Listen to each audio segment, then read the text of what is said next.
Hey, my name is Linda. I'm 61, and I've been working as the office manager at a mid-sized construction firm in suburban Ohio for the past 13 years. It's not glamorous, but it's stable. Stability has meant everything to me since my husband passed. I'm the kind of woman who knows where the extra pens are, remembers everyone's birthday, and never lets a single invoice go unpaid. I blend into the background, and honestly, I prefer it that way. If you asked anyone in the office about me, they would likely describe me as reliable, efficient, and quiet. I was the unseen pillar of the firm, the woman who kept things running. Behind the scenes, the office ran on the ticking of my clock. I made sure there was always fresh coffee in the break room. The printer had enough paper, and the phone lines never went unanswered. It was a thankless job, but it was mine, and I was good at it. More than that, I found comfort in it. It was predictable, unchanging, a steady rhythm. That matched the pace of my life after my husband's sudden passing. Life had become a series of routines since he died. I didn't mind the quiet. The absence of him was too much to handle, and somehow the dull hum of the office filled the silence. In fact, I often found solace in this office, this simple world where I was needed but not expected to be anything extraordinary. That Thursday started off like any other. It was early, and the office was still cold from the overnight chill that clung to the walls. The smell of fresh coffee wafted through the break room as I stood by the counter, setting out the plates of donuts I had picked up on my way in. I arranged them carefully, making sure they were placed neatly in rows. There was something meditative about the task, something comforting in the small act of preparation. I hadn't realized I was lost in the routine until I overheard voices near the front lobby, laughter.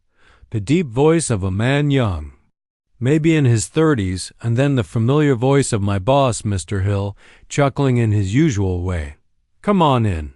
Tyler, let me introduce you to the crew," Mr. Hill said, his tone warm and welcoming.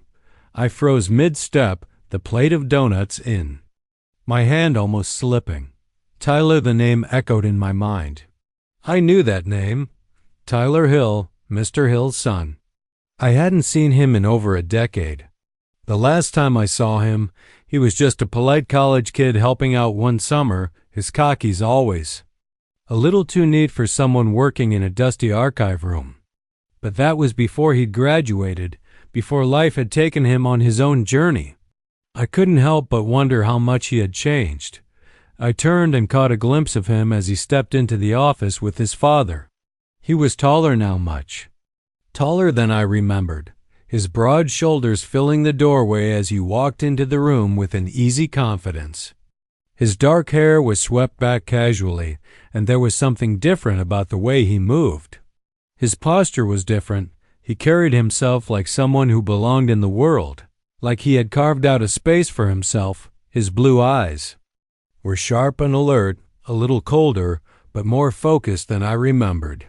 When our eyes met, I felt something stir deep inside me. There was a brief, almost imperceptible pause. A moment where everything seemed to freeze. I could feel my heart race just a little, the warmth in my cheeks spreading. I quickly averted my gaze, trying to focus on the task in front of me, but it was too late. Tyler had already seen me. "Linda, right?" he said with a grin that was both polite and vaguely amused, his voice much deeper than I remembered. I turned toward him, trying to mask my surprise. "Wow, you have a good memory. You were just a teenager the last time I saw you." "Yeah," he said, his voice steady but carrying a subtle weight. He held my gaze for a fraction of a second too long. Time changes people. The way he said it, as though he knew something I didn't, made something stir inside me. Time changes people.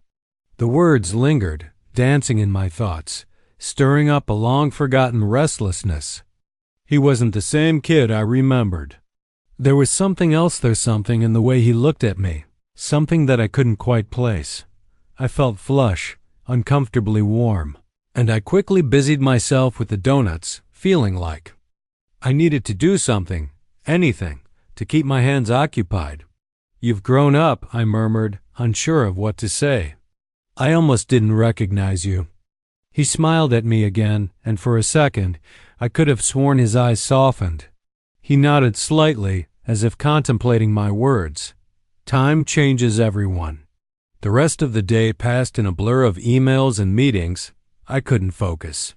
I kept catching glimpses of Tyler as he walked through the office with his father, observing him, asking questions, making notes. Every time he passed my desk, I felt his eyes on me. It wasn't in a flirtatious way, but more out of genuine curiosity, as if he was taking in every detail about the woman who had always been a fixture in the background of his life. His attention was different, deeper, more perceptive. I kept telling myself that I was overthinking things. He was just being polite. But each time he passed by, I felt a strange flutter in my chest. The tension built like a slow burn, each encounter, adding to the heat, and yet I didn't know what it meant. What was this? By the time the workday came to an end, I was exhausted. My mind was racing with thoughts of everything but work. As I packed up my things and prepared to head out for the evening, I heard a voice behind me. It was Tyler? Linda? He called gently. I turned, surprised to see him standing in the hallway just outside the break room. His jacket was slung over his shoulder, and the dim light from the hallway illuminated his face. For a moment, he looked almost hesitant.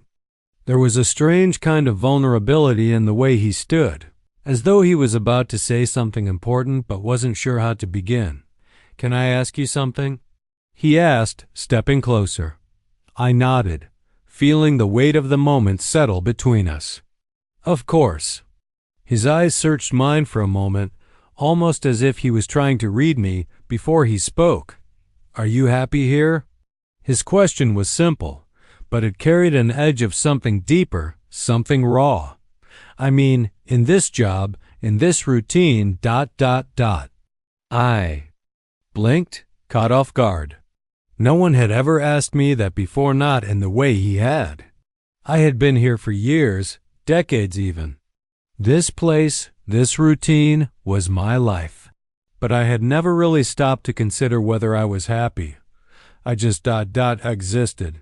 I guess I am," I said slowly, unsure. "It's safe, comfortable." Tyler didn't respond immediately. He nodded slowly, but there was something in his eyes, a hint of something deeper, something I couldn't quite put my finger on.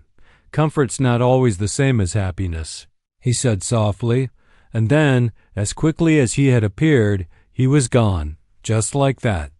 No explanation. No further words. I stood there in the quiet hum of the closing office, wondering why that simple conversation had felt like someone had just pulled back the curtain on a room I hadn't dared to enter in years.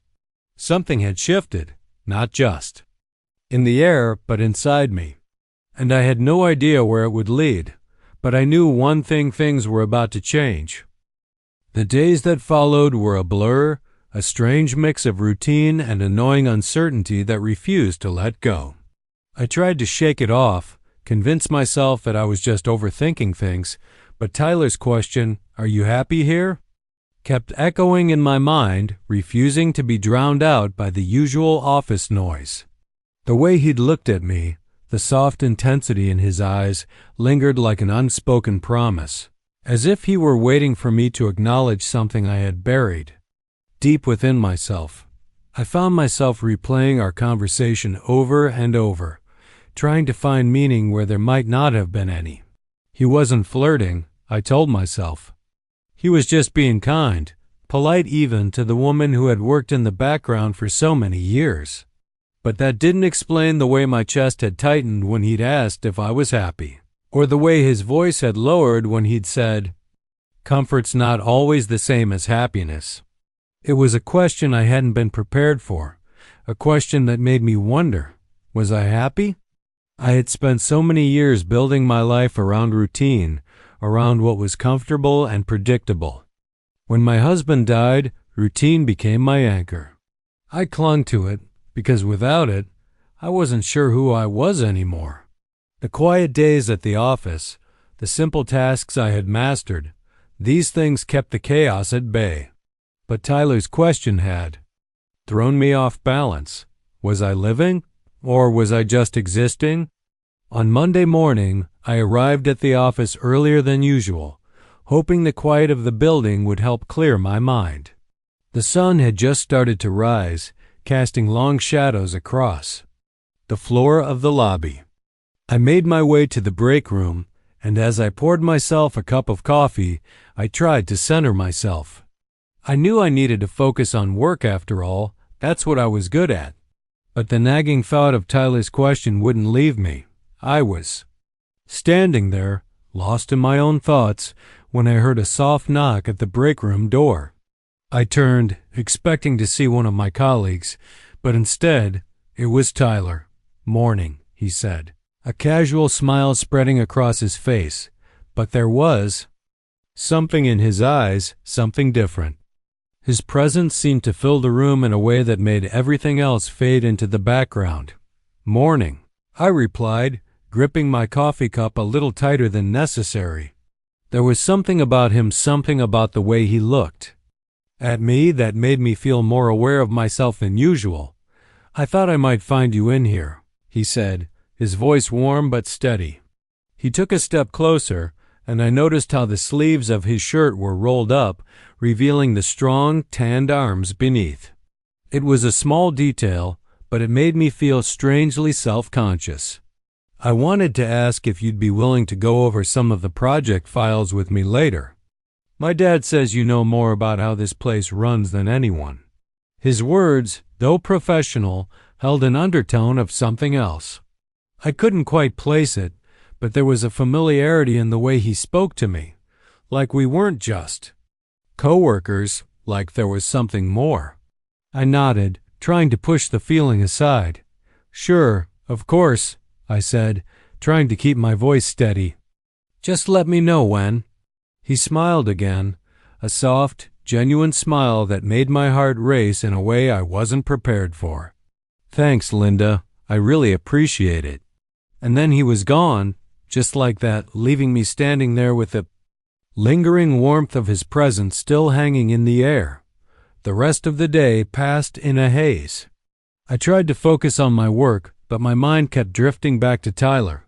What was this? I couldn't stop asking myself. I had worked with countless people over the years, and I had always been able to keep a professional distance.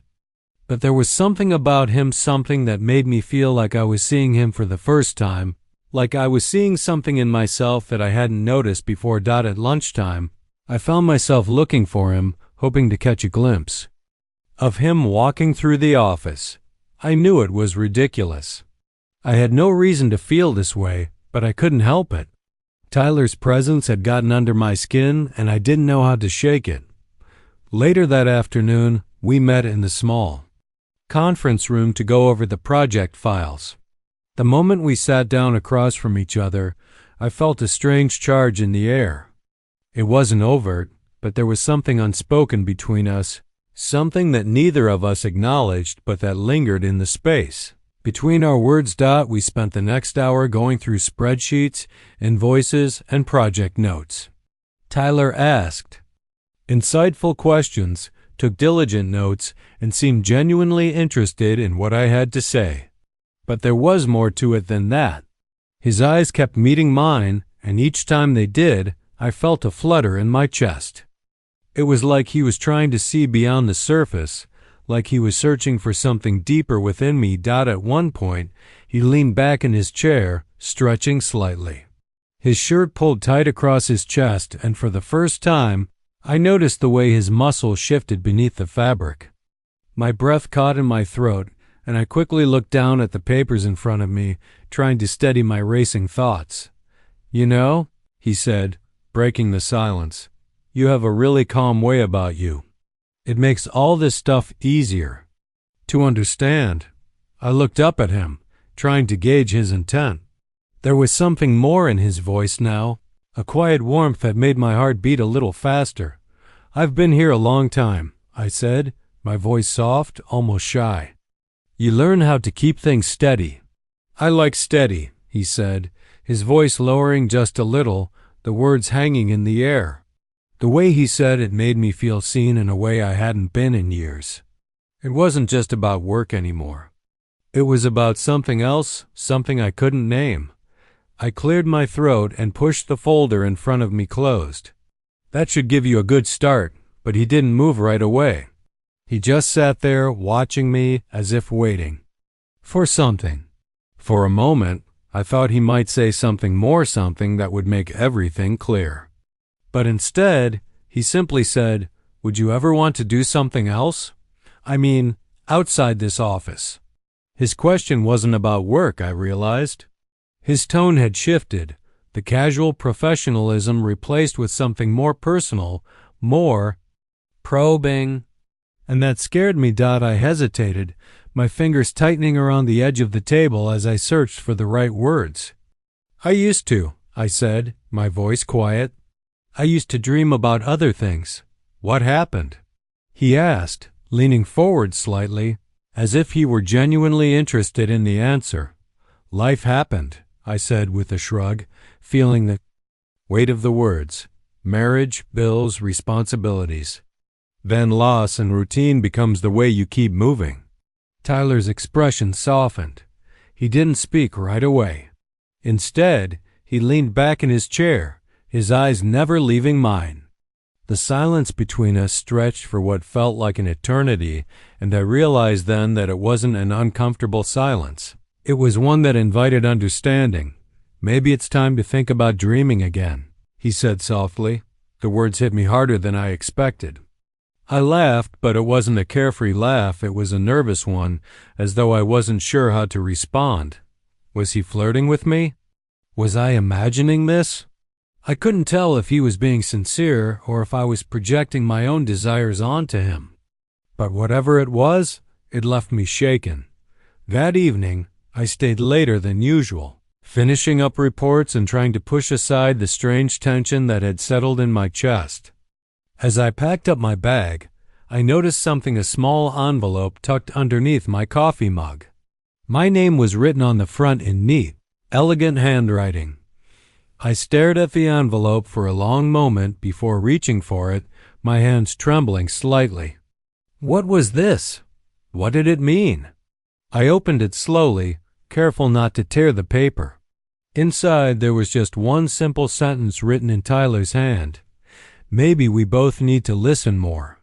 Sometimes we find answers not by speaking, but by hearing what's unspoken.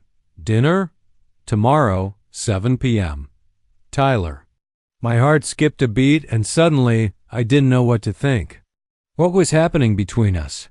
Why did it feel like this was just the beginning of something I wasn't sure I was ready for?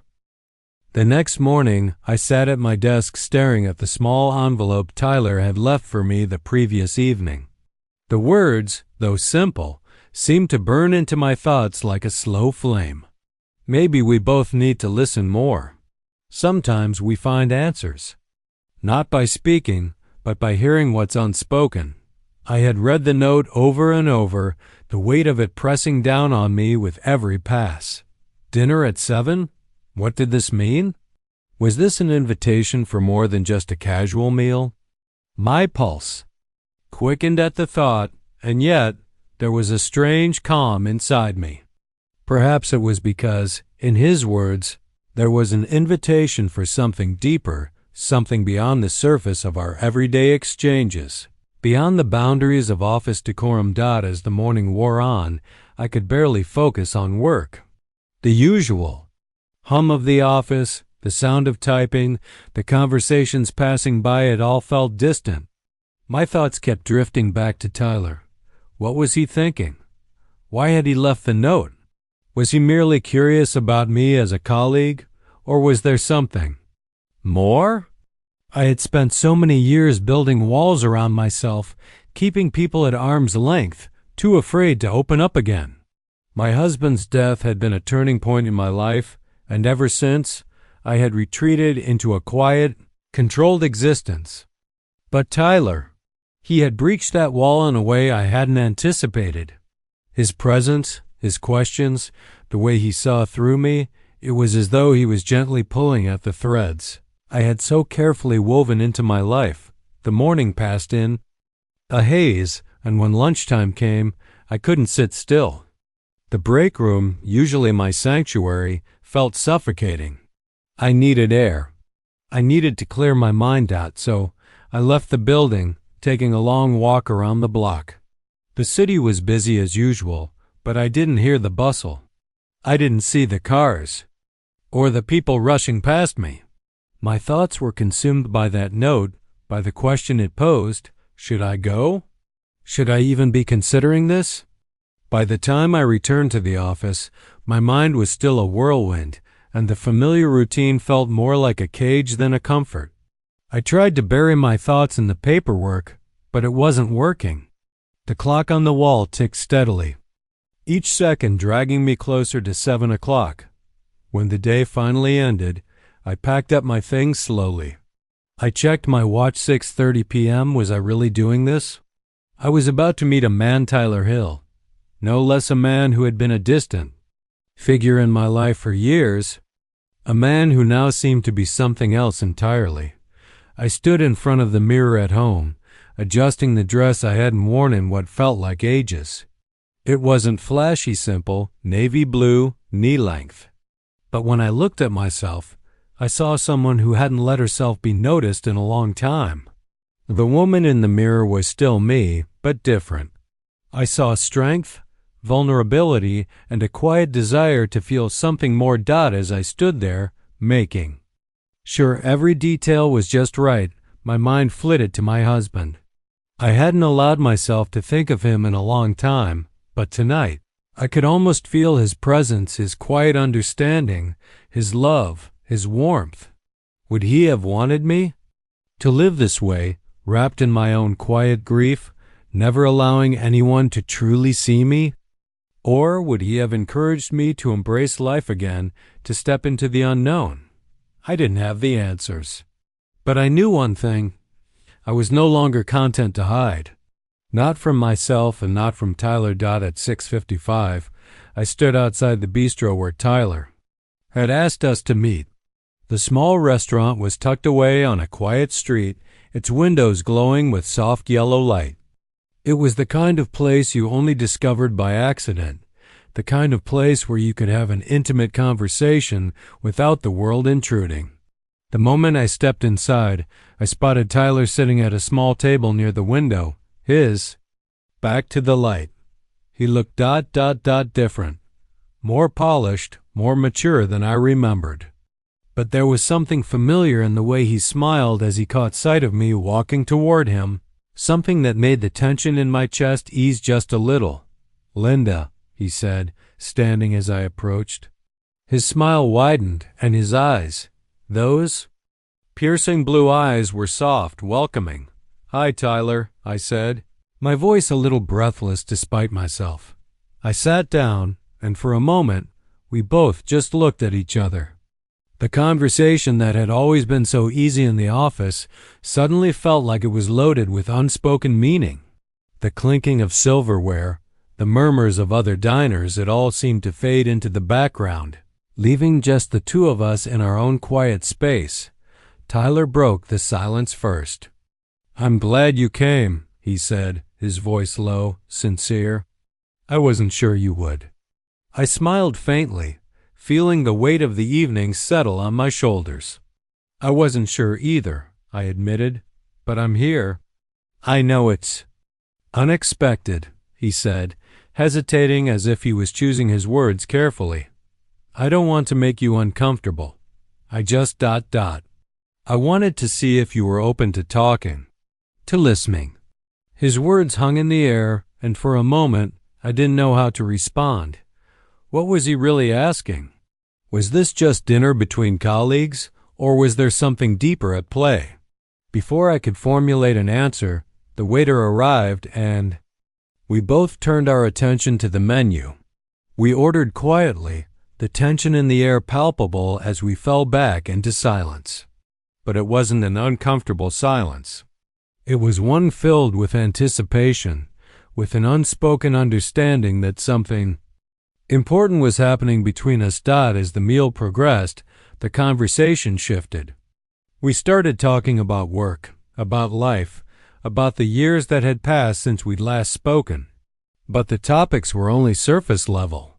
The real conversation was happening between the lines.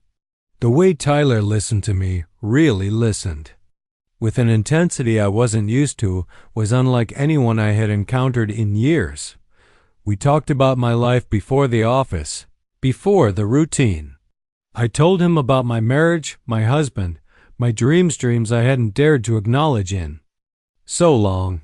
He asked questions, not just about the past, but about the future. What did I want? What was I willing to risk? Maybe I've forgotten how to dream, I said softly, the weight of my own words sinking in. Or maybe I've been too afraid to. Tyler leaned forward slightly, his voice gentle but insistent. It's never too late to start. You just have to listen to what you want, not just what you think you should have. The words felt like a balm, soothing a wound I hadn't even realized was there. For the first time in years, I felt like someone saw me, not as the office manager, not as a widow, but as a woman with desires, with hopes, with a future that wasn't defined by the past. By the time dessert arrived, the air between us had shifted. We weren't just two people sharing a meal anymore. We were two souls connected by a shared understanding, by a shared willingness to open up and listen to each other. As we finished the last bites of chocolate cake, Tyler looked at me with an intensity that left me breathless. I know this might be sudden, he said quietly, but I've enjoyed this more than I expected. I smiled softly, feeling the connection between us grow stronger with each passing second. Me too, I whispered. The evening ended with a gentle promise hanging in the air, unspoken, but clear. It wasn't just about dinner. It was about the beginning of something new, something I hadn't allowed myself to consider in so long. And for the first time in years, I was willing to listen to what the future could hold, to what Tyler was offering, and most importantly, to what I truly wanted for myself. As we said our goodbyes outside the bistro, he gave me a warm, lingering smile. "Good night, Linda," he said, his voice soft and genuine. "Good night, Tyler," I replied, feeling a sense of peace settle in my heart. It was only the beginning, but for the first time in a long time, I was excited about the unknown. And maybe, just maybe, it was time to dream again.